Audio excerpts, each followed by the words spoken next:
Hi ಎಲ್ಲರಿಗೂ ನಮಸ್ಕಾರ. ನಾನು Shobha. Welcome back to my YouTube channel.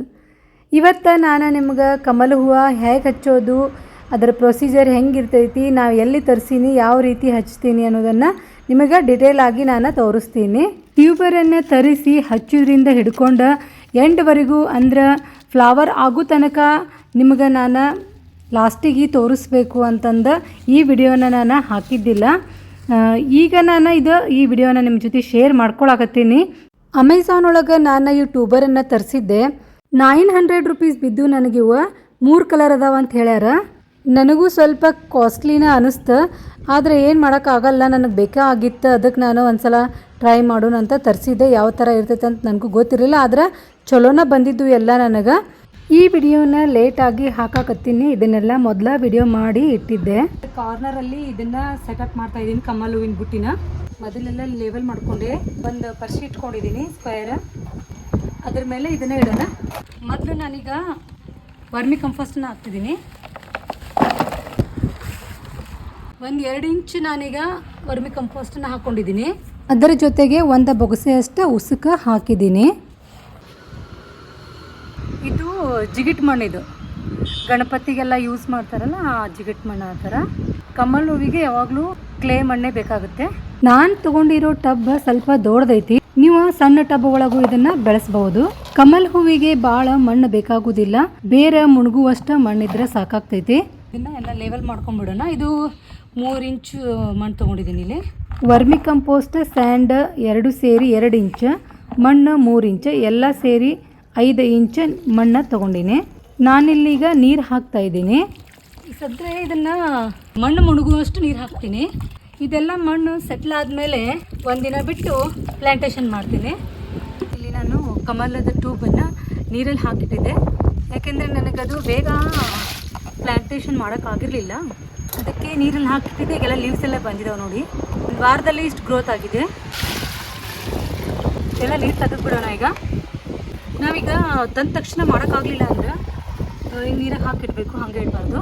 ನೀರು ಹಾಕಿ ಒಂದ್ಸತಿ ವಾಶ್ ಮಾಡ್ಕೊಂಡ್ಬಿಡೋಣ. ಇವನ್ನೆಲ್ಲ ಇದು ಹಾಳಾಗಿ ಹೋಗಿದೆ. ಇದು ತೆಗೆದುಬಿಡೋಣ. ಇದನ್ನು ಇದು ಫ್ರೆಶ್ ಆಗಿದೆ. ಇದು ಫ್ರೆಶ್ ಆಗಿದೆ. ಇಲ್ಲಿ ನೋಡಿ, ಇದು ರನ್ನರ್. ಇದು ಹೊಸ ಲೀವ್ಸ್ ಎಲ್ಲ ಬಿಡ್ತಾ ಇದೆ ನೋಡಿ. ಭಾಳ ದಿನ ಬಿಡಬಾರ್ದು. ಒಂದು 2-3 ದಿವಸ ಬಿಟ್ಟರೆ ನಡೀತೈತಿ. ಭಾಳ ದಿನ ಬಿಟ್ಟರೆ ಈ ಥರ ಹಾಳಾಗಿ ಹೋಗ್ಬಿಡ್ತಾವ. ಈಗ ಬಿಡಬಾರ್ದು, ಯಾಕೆಂದರೆ ತುಂಬ ಕಾಸ್ಟ್ಲಿ ಇರುತ್ತಲ್ಲ ಇದು. ಇದೀಗ ನಾನು 1 ದಿವಸ ಬಿಟ್ಟಿದ್ನಲ್ಲ, ಈಗೆಲ್ಲ ಸೆಟ್ಲ್ ಆಗಿದೆ ಇದನ್ನು ಮಣ್ಣು. ಈಗ ನಾನು ಈ ಟ್ಯೂಬರನ್ನು ಇದನ್ನು ಪ್ಲ್ಯಾಂಟೇಷನ್ ಮಾಡ್ತೀನಿ. ಈಗ ನಾನು ಇದರಲ್ಲಿ 2 ಹಾಕ್ತೀನಿ. ಇದು 4 ಇದೆ. ಇನ್ನೆರಡು ಬೇರೆ ಟಬ್ನಲ್ಲಿ ಹಾಕ್ತೀನಿ ನಾನು ಇದನ್ನು. ನೋಡಿ, ಇದು ಹೊಸ ಚಿಗುರು ಬರ್ತಾ ಇದೆ ಇಲ್ಲಿ. ಆಮೇಲೆ ಇಲ್ಲಿ ನೋಡಿ, ಗ್ರೋತ್ ಚೆನ್ನಾಗಿದೆ. ಈಗ ಇದು ರೌಂಡ್ ಸರ್ಕಲಲ್ಲಿ ಗ್ರೋತ್ ಆಗುತ್ತೆ ಇದು. ಹೀಗಾಗಿ ನಾನು ಇಲ್ಲಿ ಸೈಡಲ್ಲಿ ಹಾಕ್ಬಿಡ್ತೀನಿ. ಇಲ್ಲಿ 4 ಇಂಚ್ ಬಿಟ್ಟು ಸೈಡಲ್ಲಿ ಹಾಕ್ತೀನಿ. ಟ್ಯೂಬರನ್ನು ಭಾಳ ಸೈಡಿಗೂ ಹಚ್ಚಬಾರ್ದು, ಮಿಡಲ್ಲೂ ಹಚ್ಚಬಾರ್ದು. ಸೈಡ್ 4 ಇಂಚ್ ಬಿಟ್ಟು ಹಚ್ಚಬೇಕು. ಎಲ್ಲ ಬೇರು ಮಣ್ಣಲ್ಲಿ ಮುಣಗಬೇಕಿದು. ಇದು ಹೊರಗಿರಬಾರ್ದು ಬೇರು. ಟ್ಯೂಬರ್ ಕಂಪ್ಲೀಟಾಗಿ ಮಣ್ಣೊಳಗೆ ಮುಣಗಬೇಕು. ಇಲ್ಲ ಅಂದ್ರೆ ನೀರು ಹಾಕಿದ ಮೇಲೆ ಟ್ಯೂಬರ್ ಮ್ಯಾಲೆ ತೇಲಿ ಬರ್ತಾವೆ.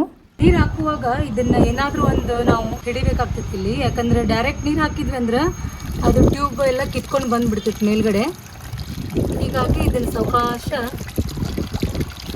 ನಿಮ್ಮ ಹತ್ರ ಒಂದು ಪ್ಲೈವುಡ್ ಶೀಟ್ ಇರಲಿ, ಬೇರೆ ಏನಾದರೂ ಒಂದು ಕಾರ್ಡ್ಬೋರ್ಡ್ ಇರಲಿ, ಅದನ್ನ ಹಿಡಿದು ಹಾಕಬೇಕು. ಈಗ ಪೈಪ್ಲೇ ನೀರು ಹಾಕಿದರೂ ಕೂಡ ಆವಾಗೂ ಇದೇ ಥರ ಒಂದು ಪ್ಲೇಟ್ ಆದರೂ ಏನಾದರೂ ತೊಗೊಂಡು ನಾವು ಕೆಳಗೆ ಹಿಡಿದು ನೀರು ಹಾಕಬೇಕು.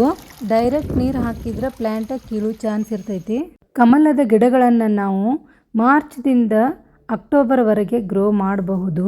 ರೇನಿ ಸೀಸನ್ನಲ್ಲಿ ಪ್ಲ್ಯಾಂಟೇಷನ್ ಮಾಡಿದ್ರೆ ಬೇಗ ಗ್ರೋ ಆಗ್ತಾವ ಪ್ಲ್ಯಾಂಟ್, ಮತ್ತು ಬೇಗ ಹೂವು ಬಿಡ್ತಾವೆ.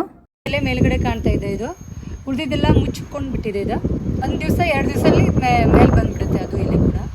ಟಬ್ಗೆ ಫುಲ್ ನೀರು ತುಂಬಿಸ್ಬಿಡ್ಬೇಕು.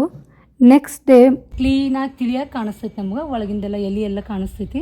ಈಗೆಲ್ಲ ಮಣ್ಣು ಎಲ್ಲ ಇದಾಗಿರ್ತದಲ್ಲ, ಕಲಕಾಗಿರ್ತೈತಿ ನೀರು.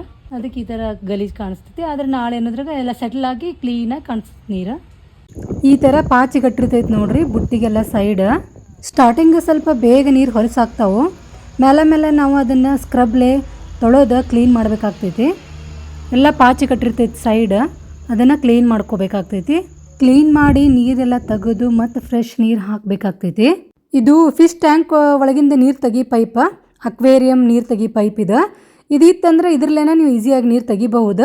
ಇರಲಿಲ್ಲ ಅಂತಂದ್ರೆ ಮಗ್ಲೇನೂ ತೆಗಿಬೋದು ನೀರು. ಈಗ ಈಗ ಕೊಡ್ತಿದ್ದೆಲ್ಲಿನ ಎಲ್ಲ ಕಟ್ ಮಾಡಿಬಿಡೋಣ. ಎದಕ್ಕೆ ಕೊಳಿತದೆ? ಅದು ನೀರು ಹೊಲಸಾದ್ರೆ ಕೊಳಿತಾವು. ಟಬ್ ಒಳಗೆ ಜಾಸ್ತಿ ಪಾಚಿ ಗಟ್ಟಾಕತ್ತಿತ್ತಂದ್ರೆ ಹೈಡ್ರೋಜನ್ ಪೆರಾಕ್ಸೈಡನ್ನು 6% 10 ಲೀಟ್ರ್ ನೀರೊಳಗೆ ನಾವು ಹಾಕ್ಬೋದು. ನೀರು ಕಡಿಮೆ ಇದ್ರೆ ಕಡಿಮೆ ಪ್ರಮಾಣದಾಗ ಹಾಕಬೇಕು. ಸಾಯಂಕಾಲ ಹಾಕಬೇಕು, ಡೇದಾಗ ಹಾಕಬಾರ್ದು. ಸೈಡ್ ಪಾಚಿ ಕಟ್ಟಿದ್ದೆಲ್ಲ ತೊಳೆದ್ಮೇಲೆ ನೀರು ಎಷ್ಟು ಕ್ಲೀನ್ ಕಾಣತ್ತಾವು. ತಪ್ಪಿ ಫಿಶ್ ಬಿಡಾತೀನಿ. ಈಗ ಕಮಲದ ಹೂವಿನ ಟ್ಯಾಂಕ್ನಲ್ಲಿ ಫಿಶ್ ಬಿಡೋದ್ರಿಂದ ಸೊಳ್ಳೆ ಇಟ್ಟಿರೋ ಲಾರ್ವಾಗಳನ್ನು ತಿಂದು ಸೊಳ್ಳೆ ಆಗ್ಲಾರ್ದಂಗೆ ನೋಡ್ಕೋತೈತದ. ನೀವು ನೋಡ್ತಿರ್ಬೋದು ಇಲ್ಲಿ ಸೊಳ್ಳೆ ಲಾರ್ವಾನ ಫಿಶ್ ಹೆಂಗೆ ತಿನ್ನಾಕತ್ತಾವು ಕಾಣಿಸ್ತೈತೆ ನೋಡ್ರಿ. ಇಲ್ಲಿ ಪ್ಲ್ಯಾಂಟೇಷನ್ನ ಮಾಡಿದ ಮೇಲೆ 2 ತಿಂಗಳವರೆಗೂ ನಾವು ಯಾವುದೇ ರೀತಿ ಗೊಬ್ಬರನ ಹಾಕುವುದಿಲ್ಲ.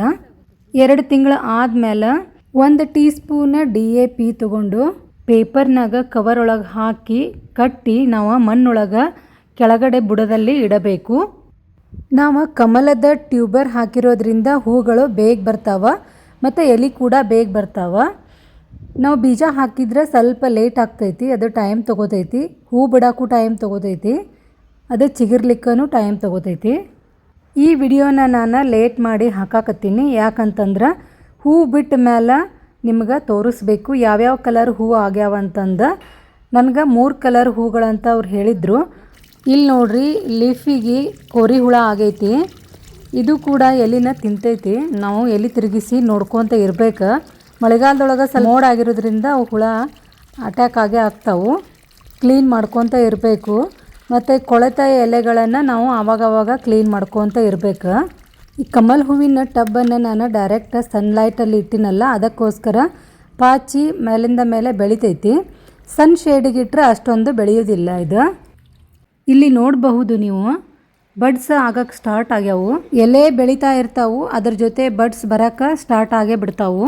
4 ರಿಂದ 5 ದಿವಸಕ್ಕೊಮ್ಮೆ ನಾವು ಪೈಪ್ಲೆ ಈ ಥರ ನೀರು ಬಿಡಬೇಕಾಗ್ತೈತಿ. ಮ್ಯಾಲಿಂದ ಮೇಲೆ ನೀರು ಅದು ಸೋರಿ ಹೋಗಬೇಕು. ಭಾಳ ಒಳಗಡೆ ಪೈಪ ಬಿಡಬಾರ್ದು, ಯಾಕಂದ್ರೆ ಮಣ್ಣು ಕಿತ್ಕೊಂಡು ಹೊರಗೆ ಬರ್ತೈತಿ. ಪೈಪ್ಲೆ ನಾವು ನೀರು ಹಾಕಲಿಲ್ಲ ಅಂತಂದ್ರೆ ನಾವು ಮಗ್ಲೆ ಕೂಡ ನೀರು ಹಾಕ್ಬೋದು. ಒಂದು 5 ರಿಂದ 6 ಮಗ್ ನೀರು ತೆಗೆದು ಮತ್ತು ನಾವು 5 ರಿಂದ 6 ಮಗ್ಗ ನೀರು ಅದರೊಳಗೆ ವಾಪಸ್ಸು ತುಂಬಿಸಿಬಿಡಬೇಕು. ಇಷ್ಟು ಮಾಡ್ಕೊತ ಇದ್ರೆ ನಾವು ಪೂರ್ತಿ ನೀರು ಚೇಂಜ್ ಮಾಡ್ಬೇಕಂತೇನಿಲ್ಲ. ಮೊದಲು ಸಣ್ಣ ಸಣ್ಣ ಲೀವ್ಸ್ ಬರ್ತಾವೆ, ಆಮೇಲೆ ದೊಡ್ಡ ದೊಡ್ಡ ಏರಿಯಲ್ ಲೀವ್ಸ್ ಬರೋಕ್ಕೆ ಸ್ಟಾರ್ಟ್ ಆಗ್ತಾವಲ್ಲ, ಆವಾಗ ಮೊಗ್ಗಾಗಕ್ಕೆ ಸ್ಟಾರ್ಟ್ ಆಗ್ತಾವೆ. ಪ್ಲ್ಯಾಂಟೇಷನ್ ಮಾಡಿ ಒಂದು 2 ತಿಂಗಳ ಒಳಗೆ ಹೂವು ಬಿಡೋಕೆ ಸ್ಟಾರ್ಟ್ ಆಯಿತು. ಈ ಟಬ್ ಒಳಗೆ ಶಂಕದ ಹುಳ ಆಗಕ್ಕೆ ಸ್ಟಾರ್ಟ್ ಆಗ್ತಾವೆ, ಅವು ಎಲೆ ತಿಂತಾವೆ. ಅದನ್ನ ನೋಡಿ ನಾವು ಅವಾಗವಾಗ ತೆಗಿತಾ ಇರಬೇಕು. ಇಲ್ಲಿ ನೋಡಬಹುದು ನೀವು, ಮೊಗ್ಗ ದೊಡ್ಡದಾಗೈತಿ. ಒಂದು 4-5 ದಿವಸ ಒಳಗೆ ಮೊಗ್ಗ ದೊಡ್ಡದಾಗೈತಿ. ಈ ಮೊಗ್ಗ ನೋಡಿದರೆ ನನಗೆ ಲೈಟ್ ಯೆಲ್ಲೋ ಕಲರ್ ಇರಬಹುದು ಅಂತ ಅನಿಸ್ತೈತಿ. ನಾನು ಹಾಕಿದ ಮೇಲೆ ಇದು ಫಸ್ಟ್ ಕಮಲ್ ಹೂ ಆಗೈತಿ ನೋಡ್ರಿ, ಯೆಲ್ಲೋ ಕಲರ್ ಆಗೈತಿ. ಎಷ್ಟು ಚೆನ್ನಾಗಿ ಬಂದೈತಿ ನೋಡ್ರಿ, ಲೇಯರ್ ಲೇಯರ್ ಲೇಯರ್ ಐತಿ. ಕಮಲ್ ಹೂವು ಅರಳಿದ ಮೇಲೆ ಎಷ್ಟು ಖುಷಿ ಆಗ್ತೈತಿ ನೋಡ್ರಿ. ಇಷ್ಟೆಲ್ಲ ಮೆಹನತ್ ಮಾಡಿದ ಮೇಲೆ ಇದು ಫಸ್ಟ್ ಕಮಲ್ ಹೂವು ಆಗೈತಲ್ಲ, ಭಾಳ ಖುಷಿ ಆಗ್ತೈತಿ ನೋಡಿದ ಕೂಡಲೇ. ನಾವು ಪೌಂಡ್ ಒಳಗೆ ಅದು ಬರೀ ದೂರಿನಿಂದ ನೋಡಿರ್ತೀವಿ. ಇಲ್ಲಿ ನಾವು ಮುಟ್ಟಿ ನೋಡಿದ್ರೆ ಎಷ್ಟು ಖುಷಿ ಅನಿಸ್ತೈತಿ ನೋಡ್ರಿ. ಮುಟ್ಟಿ ನೋಡಿದ್ರೆ ಅದು ಒಂದು ಖುಷಿನೇ ಬೇರೆ ಆಗ್ತೈತಿ. ದೂರಿನಿಂದ ನೋಡೋದೇ ಬೇರೆ ಆಗ್ತೈತಿ, ಸಮೀಪಿಂದ ನೋಡೋದೇ ಬೇರೆ ಆಗ್ತೈತಿ. ಯೆಲ್ಲೋ ಕಮಲ್ ಹೂ ಆದಮೇಲೆ ಈಗ ಪಿಂಕ್ ಕಲರ್ ಮೊಗ್ಗು ಆಗೈತಿ. ಇದು ಡಾರ್ಕ್ ಪಿಂಕ್ ಐತೋ ಏನು ಲೈಟ್ ಪಿಂಕ್ ಐತೋ ನೋಡೋಣ ಅಂತ ಅರಳಿದ ಮೇಲೆ ಗೊತ್ತಾಗ್ತೈತಿ. ಸ್ಕಿಪ್ ಮಾಡಿದೆ ವಿಡಿಯೋನ ಎಂಡ್ ತನಕ ನೋಡ್ರಿ. ಸ್ಕಿಪ್ ಮಾಡಿದ್ರಂದ್ರೆ ಕಮಲ್ ಹೂವಿನ ಬಗ್ಗೆ ಕೆಲವೊಂದು ಇನ್ಫಾರ್ಮೇಷನ್ ನಿಮ್ಗೆ ಮಿಸ್ ಆಗ್ತಾವೆ. ಪಿಂಕ್ ಕಮಲ್ ಹೂವು ಕೂಡ ಅರಳುತ್ತೆ, ಖರೆ ಇದು ನಾನು ಡಾರ್ಕ್ ಪಿಂಕ್ ಅಂದ್ಕೊಂಡಿದ್ದೆ, ಇದು ಲೈಟ್ ಪಿಂಕ್ ಐತಿ. ಸ್ವಲ್ಪ ನಂಗೆ ಅಪ್ಸೆಟ್ ಆಯ್ತು, ಯಾಕಂದ್ರೆ ನಂಗೆ ಡಾರ್ಕ್ ಪಿಂಕ್ ಬೇಕಾಗಿತ್ತು. ಇರಲಿ ಬಿಡ್ರಿ, ಇದು ಒಂಥರ ಚೆಂದ ಐತಿ. ಯೆಲ್ಲೋ ಕಲರ್ ಅದು ಸ್ವಲ್ಪ ಸಣ್ಣದಿತ್ತು, ಯಾಕಂದರೆ ಸ್ಟಾರ್ಟಿಂಗ್ ಇತ್ತಲ್ಲ ಫ್ಲವರ್, ಇದು ಸ್ವಲ್ಪ ದೊಡ್ಡದಾಗೈತಿ. ಮಾರ್ಚ್ ಏಪ್ರಿಲ್ದಿಂದ ಸ್ಟಾರ್ಟ್ ಆಗಿ ನವಂಬರ್ವರೆಗೆ ಹೂಗಳಿಂದ ಟಬ್ ತುಂಬಿರ್ತೈತಿ. ವಿಂಟರ್ ಸೀಸನ್ ಬಂದ ನಂತರ ಕಮಲ ಮತ್ತು ವಾಟರ್ ಲಿಲ್ಲಿ ಗಿಡಗಳು ಒಣಗ್ತಾವ. ಒಂದೊಂದು ವೆರೈಟಿ ಒಣಗೋದಿಲ್ಲ, ಸಣ್ಣಗೆ ಹೂ ಬಿಡ್ತಿರ್ತಾವ. ನಾವು ಕಮಲದ ಹೂ ಗಿಡ ಒಣಗ್ತು ಅಂತಂದು ಅದು ಹೊಗೆ ಬಿಡ್ತು ಅಂತಂದು ಗಿಡಕ್ಕೆ ನಾವು ಡಿಸ್ಟರ್ಬ್ ಮಾಡಬಾರ್ದು. ಅದು ಒಳಗಡೆ ಟ್ಯೂಬರ್ ಗ್ರೋತ್ ಆಗ್ತಿರ್ತೈತಿ. ನಾವು ಒಣಗಿದ ಎಲೆ ತೆಗೆದು ನೀರು ಸ್ವಲ್ಪ ಚೇಂಜ್ ಮಾಡಿ ಕ್ಲೀನ್ ಮಾಡಿ ಇಡಬೇಕು. ಕಮಲ್ ಹೂವು ಒಂದೇ ದಿವಸ ಅರಳುವುದಿಲ್ಲ, ಅದು ಸ್ವಲ್ಪ ದಪ್ಪ ಹಾಕೋಂತ ಹೋಗ್ತೈತಿ. ಈಗ ನೋಡ್ರಿ ಇದು ಇಷ್ಟು ಆಗೈತಲ್ಲ, ಮಾರನೇ ದಿವಸ ಹೂವು ಅರಳುತ್ತದೆ. ಇದು ನೋಡ್ರಿ ಫುಲ್ ಪಿಂಕೂ ಅಲ್ಲ, ಈ ಕಡೆ ಫುಲ್ ಕಲರ್ ವೈಟೂ ಅಲ್ಲ, ಎರಡೂ ಮಿಕ್ಸ್ ಕಲರ್. ಎಷ್ಟು ಚೆನ್ನಾಗೈತಿ, ಎಷ್ಟು ಬ್ರೈಟ್ ಐತಿ ನೋಡ್ರಿ ಕಲರ್. ಲೇಯರ್ ಸ್ವಲ್ಪ ದೊಡ್ಡದಾಗೈತಿ ಹೂವು. ಈಗ ಬರ್ತಾ ಹೂವು ದೊಡ್ಡ ಹಾಕೋಂತ ಹೋಗ್ತಾವೆ ಹೂವು. ಸ್ಟಾರ್ಟಿಂಗ್ ಸ್ವಲ್ಪ ಸಣ್ಣ ಇದ್ದರೂ ಕೂಡ ನೋಡ್ರಿ ಇಲ್ಲಿ ಒಂದು ಮೊಗ್ಗು ಆಗೈತಿ. ಅದಾದಮೇಲೆ ಇದು ಅರಳತೈತಿ ಕಂಟಿನ್ಯೂ ಆಗಿ. ಈಗ ಒಂದು ಸಲ ಹೂವು ಆದಮೇಲೆ ಕಂಟಿನ್ಯೂ ಆಗಿ ಹೂವು ಆಗಕ್ಕೆ ಚಲೋ ಆಗಿಬಿಡ್ತಾವೆ. ಇದು ಬಾರ್ಡ್ರಿಗೆಲ್ಲ ಲೈಟ್ ಪಿಂಕ್ ಐತಿ, ಮಿಡಲೆಲ್ಲ ವೈಟ್ ಐತಿ. ಇದೊಂಥರ ಭಾಳ ಚಂದ ಐತಿ ಕಲರ್. ಭಾಳ ಪೆಟಲ್ಸ್ ಅದಾವೆ ಇದಕ್ಕೆ. ಎಷ್ಟು ಚೆನ್ನಾಗಿ ಕಾಣಿಸ್ತೈತಿ ನೋಡ್ರಿ, ಲೇಯರ್. ಇಲ್ಲಿ ನೋಡ್ಬಹುದು ನೀವು ಎಷ್ಟೊಂದು ಮೊಗ್ಗು ಆಗ್ಯಾವ. ಕಂಟಿನ್ಯೂಸ್ ಆಗಿ ಹೂವು ಆಗ್ತಾನೆ ಇರ್ತಾವೆ ಇದಕ್ಕೆ. ಈ ವಿಡಿಯೋನ ನಾನು ಇಲ್ಲಿಗೆ ಎಂಡ್ ಮಾಡಕತ್ತೀನಿ. ಕಮಲದ ಹೂವಿನ ಗಿಡದ ಬಗ್ಗೆ ಇನ್ಫಾರ್ಮೇಷನ್ನ ನಿಮಗೆ ಹೆಂಗೆ ಅನ್ನಿಸ್ತು ಕಮೆಂಟ್ ಮಾಡಿ ಹೇಳ್ರಿ. ಲೈಕ್ ಮಾಡಿರಿ, ಶೇರ್ ಮಾಡಿರಿ, ಸಬ್ಸ್ಕ್ರೈಬ್ ಮಾಡೋದನ್ನು ಮರಿಬೇಡ್ರಿ. ಇದ್ರ ಬಗ್ಗೆ ಏನಾರ ಇನ್ಫಾರ್ಮೇಷನ್ ಬೇಕಾಗಿತ್ತಂದ್ರೆ ನನಗೆ ಕಮೆಂಟ್ ಒಳಗೆ ತಿಳಿಸ್ರಿ, ನಾನು ಆನ್ಸರ್ ಮಾಡ್ತೀನಂತ. ನಮಸ್ಕಾರ ಎಲ್ರಿಗೂ.